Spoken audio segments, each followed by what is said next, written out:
श्याम कुमार सिंह आप सभी का स्वागत करता हूं। आज हम क्लास 10th के प्रो सेक्शन से lesson 2 A letter to God का जो बचा हुआ भाग है उसका अध्ययन करेंगे। आइए शुरू करते हैं।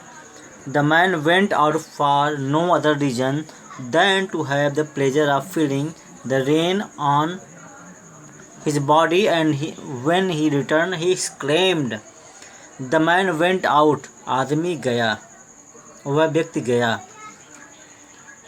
Out for no other reason, किसी अन्य कारण से, वह व्यक्ति किसी अन्य कारण से बाहर नहीं गया। Then to have the pleasure of feeling the rain, अपितु अपने शरीर पर गिरने वाली वर्षा की बूंदों का आनंद लेने के लिए गया। वह व्यक्ति किसी अन्य कारण से नहीं अपितु अपने शरीर पर गिरने वाली वर्षा की बूंदों का आनंद लेने के लिए बाहर चला गया। And when he return he claim, और जब वह वापस लौटा वह आश्चर्य से बोला।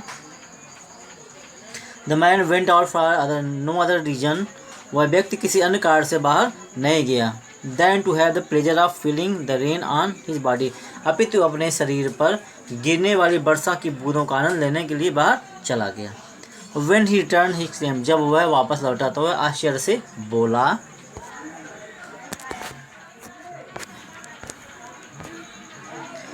These are not raindrops falling from the sky. They are new coins. They are not, ये नहीं हैं। Raindrops, वर्षा की बूंदें। Falling from the sky, जो आकाश से गिर रही हैं। They are new coins, ये नए सिक्के हैं।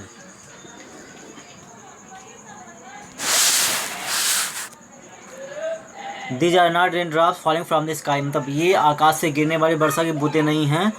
दे आर न्यू करेंसी, नए सिक्के हैं। The big drops are 10 cent pieces, ये जो बड़ी बूंदें हैं वो 10 पैसे के सिक्के, 10 सेंट के सिक्के। And the little ones are 5, और जो छोटे सिक्के हैं वो 5 सेंट के हैं। आई अब number 4। With A satisfied expression he regarded the field of rhyme corn with its flowers draped in A curtain of rain. But suddenly a strong wind began to blow, and along with the rain, very large hailstones began to fall. These truly did resemble new silver coins. The boys, exposing themselves to the rain, ran out to collect the frozen pearls. With a satisfied expression, एक संतुष्ट भाव से, he regarded, उसने देखा, तो ध्यान से देखना, उसने देखा the field, खेत को, राइप कॉर्न, पके हुए अनाज के, विथ इस फ्लावर, उसके फूलों के साथ। एक संतुष्ट भाव से उसने वर्षा की, ड्राइव मतलब लिपटे हुए, इन्हें कर्टेन मतलब पर्दा या चादर, ऑफ रेन वर्षा की। एक संतुष्ट भाव से उसने वर्षा की चादर में लिपटे हुए अपने पके हुए अनाज और उसके फूलों से भरे हुए खेत को देखा। बट सडनली स्ट्रांग विंड, लेकिन अचानक एक तेज हवा, बिगेन टू ब्लो, बहने लगी, लेकिन अचानक तेज हवा बहने लगी।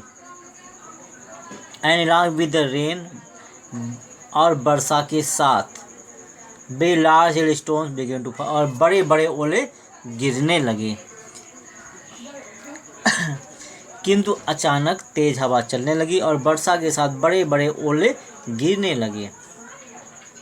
These truly did resemble new silver coins. वास्तव में नए सिक्के थे, वास्तव में चांदी के नए सिक्के थे।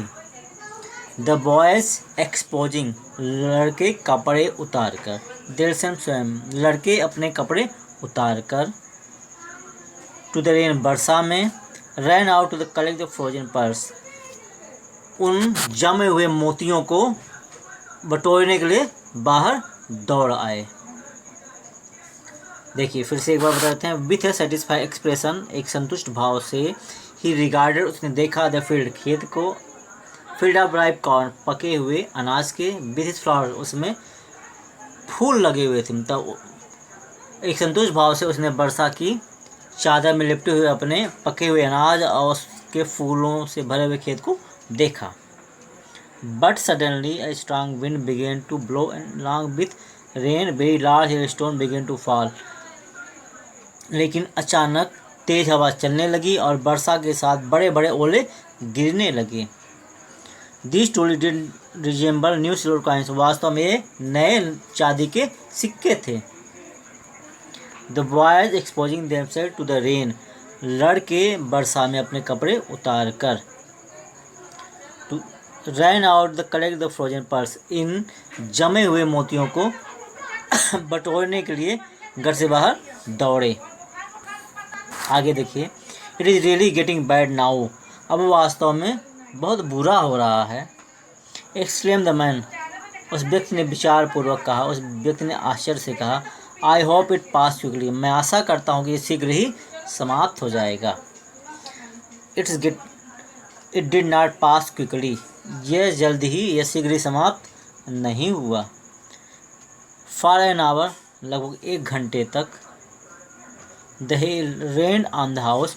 ओले गिरते रहे ऑन द हाउस, घर, मकानों पर, अंदर मकान पर। द गार्डन, बगीचे में।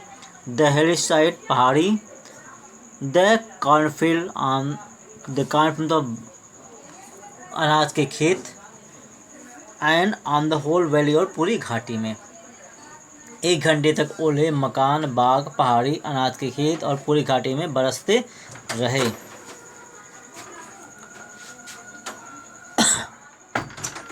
The field was white. खेत सफ़ेद हो गया था। जब पूरा खेत जो था वो सफ़ेद हो गया था। As if covered with salt, मानो कि ये नमक से ढक गया हो। Not a leaf remained on the trees, और वृक्षों पर एक पत्ता भी नहीं बचा था। The corn was totally destroyed, और जो अनाज था वो पूरी तरह से नष्ट हो गया था। अनाज पूर्णतः नष्ट हो गया था। The flowers were gone from the plants, और पौधे से फूल झड़ चुके थे। पौधों से फूल झड़ चुके थे। Lencho soul was filled with sadness. Lencho की आत्मा दुख से भर गई थी। When the storm had passed, जब तूफान थम गया, जब तूफान समाप्त हो गया। He stood on the middle of the field, वह अपने खेत के बीच में खड़ा हुआ। And said to his sons, और अपने पुत्रों से कहा, a plague of locusts would have left more than this. A plague of लोकस्टस, टिड्डियों का दल, एक टिड्डियों का समूह। वुड हैव लेफ्ट, छोड़ जाता है, मोर देन दिस, इससे अधिक। मतलब एक टिड्डी दल हमले के बाद इससे भी अधिक अनाज छोड़ जाता है, बच जाता है। मतलब एक टिड्डी दल के हमले के बाद भी इससे अधिक अनाज बच जाता।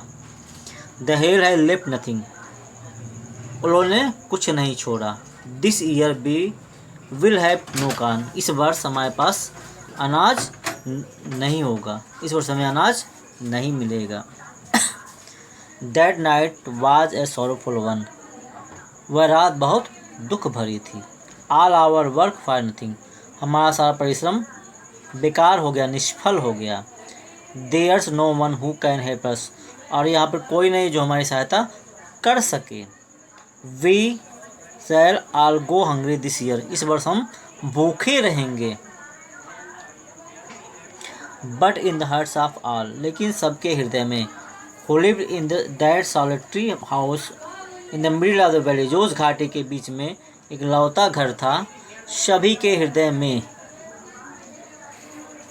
There was a single hope, एकमात्र आशा थी। हेल्प फ्रॉम गॉड, ईश्वर की सहायता। डोंट बी सो अपसेट, इतना घबराओ मत। Even though this seems like a total loss, जबकि ऐसा प्रतीत होता है कि संपूर्ण नष्ट हो गया, सब कुछ समाप्त हो गया।